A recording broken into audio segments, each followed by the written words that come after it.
that to Nibiru, and they probably did it, good enough, hundreds of thousands, maybe a million years ago.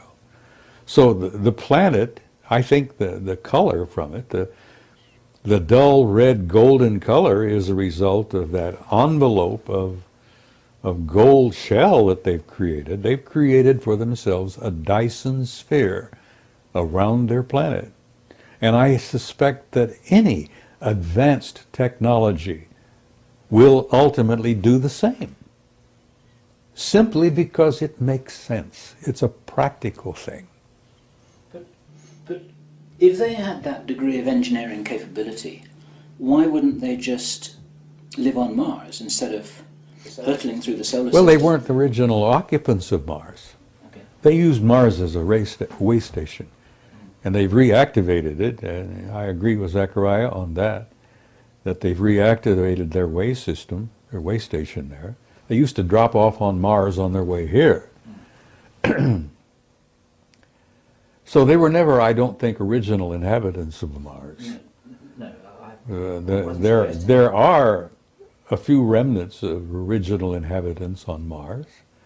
There's even some indications, which I've been looking into, and I've gotten some data, that we're playing host to a bunch of Martians here on this planet.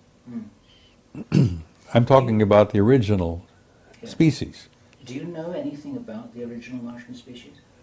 Or have you... Other than the only thing, I've talked to a couple of remote viewers who've apparently been able to come face to face with them, so to speak, and they ended up looking a lot like American Indians. Okay. And I may have met a Martian, but I've known so many strange people in my life. And sure, I mean, I understand this well enough to know not to laugh at a comment like that, that's for sure. So, that, believe it or not, was meant to be a minor question. I have a more major one, something that I thought you might want to talk about, or maybe I had misunderstood you a little earlier on, I think, in a conversation that Kerry had reported with you.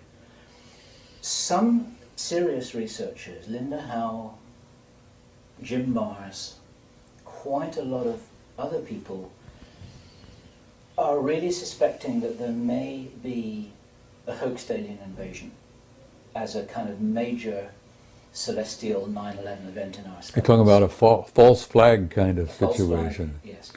And if we were to pull that off, if any of our idiot nitwits back there think that they could pull that off, I think they'd make absolute damn fools of themselves, because I don't believe it would work. I don't think you can do that when you've got the real power out there that wouldn't allow that to happen.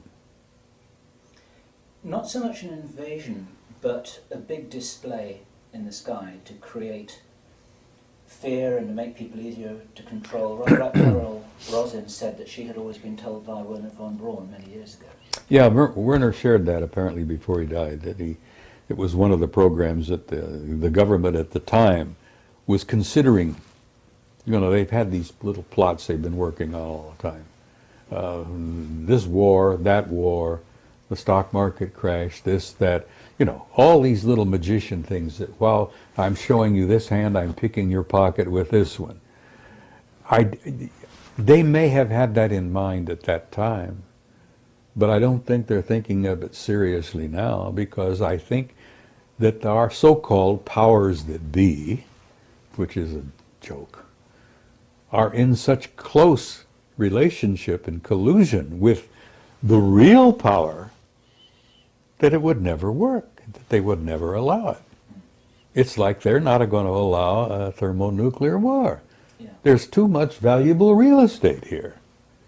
Not just this rich gold mine of human genetics. What a ripe reservoir we are of genes and, God, the whole species, plus all of the other fauna and all of the other flora. This is a valuable planet, and they love it. They own it. We've never owned it. We just live on it. They farm us, so to speak. God. Charles Fort was right, to some degree. We are property. And we're going to remain property until we reach a point where we can literally stand up and say, all right, we're going to do this now ourselves, and prove it to the universe. We're dealing with a universe filled with life, and most of it is so far beyond our own. I used an analogy one time, and I said, they look upon us like we look upon headhunters in New Guinea. Now, you've seen the films, you know, History channels and all the rest. They're naked, they're running around with these stupid things on their penises and, you know, bones through their, whatever. Pathetic, sad, primitive, savages. They're not to be feared. They're not to be abused. They're to be nurtured and cared for. Well, the difference between some of them out there and us is the difference between us and these poor guys in New Guinea and those rainforests out there. Now, I joked about that, and then I learned later that that wasn't really a very accurate comparison. I learned later that I didn't even come close to an appropriate comparison.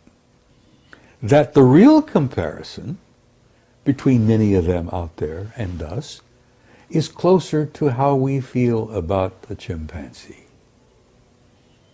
And Bill, if you allow your mind to take those trips, and I know you do, there are creatures and life forms out there that are literally godlike. A lot of the remote viewers who've encountered them, and I've seen a few of them myself, look upon them as transcendentals. They manifest as living energy life forms, forms of light. They're the same kind that appeared when Jesus was walking around. Probably the same kind of guys that showed up with poor, Joseph Smith. I didn't know the history of the Mormon faith. Poor Joe had an event one time happening in his bedroom where two brilliant, beautiful, tall, glimmering, glistening beings of pure light appeared in his bedroom. Those are transcendentals. Now, the difference between them and us is between us and the rhesus monkey. So I think I'm getting close, maybe not, but I'm thinking I'm getting close to an analogy that may be more realistic. You know, I have nothing but hope because I'm an immortal being. I'm an infinite life form. If you could see me the way I really am, Bill, it wouldn't be in this pathetic body with the... It's only our bodies we're describing, not Oh, us. that's right. You know, this is just a shell. I've had it for 79 years. I've used it badly, and I've abused it over the years, and I'm beginning to pay the lessons, or the prices for that. But if you could see me as I can see you, and we are shimmering beings of light. Yeah. Absolutely. Totally. Well, okay, I have a question for you because he's got a book out called End of Days. Yes. And in that book, he actually talks about Nibiru and the return, but he doesn't say that it's actually going to happen now. He says he thinks it's about 2060. That was his estimate. Okay, and so where does this information that you have and 2012, how do we put this all together? Because I'm going to say something about what you're telling us, because it's clear that you're something of an intelligence analyst yourself. You certainly have an incredible background. You can cross-correlate and so on. But you also have some insider contacts, and you also have contact with Anunnaki, as you said, all right? So where are you getting your information, and are they saying anything specific about what's happening 2012? Because I'm not so sure about Zachariah's conclusion. That's 2060, but apparently it could be before that. The Department of Defense is quite concerned about it, that there are entire sections of the defense